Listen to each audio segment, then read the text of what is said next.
আসসালামু আলাইকুম ওয়া রাহমাতুল্লাহি ওয়া বারাকাতুহু। ইতিহাস নিয়ে আমাদের আয়োজন হিস্ট্রি অফ দ্য ডেতে সবাইকে স্বাগত। আজ আমরা ইতিহাসের পাতার ৫ জানুয়ারি নিয়ে কিছু জানব। ১৯২২ সালের এই দিনে কাজী নজরুল ইসলামের বিখ্যাত বিদ্রোহী কবিতা প্রকাশিত হয়।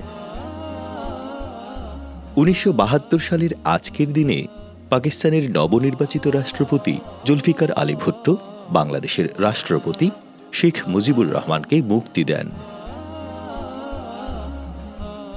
২০০০ সালের এই দিনে শ্রীলঙ্কায় গৃহযুদ্ধ বাধে।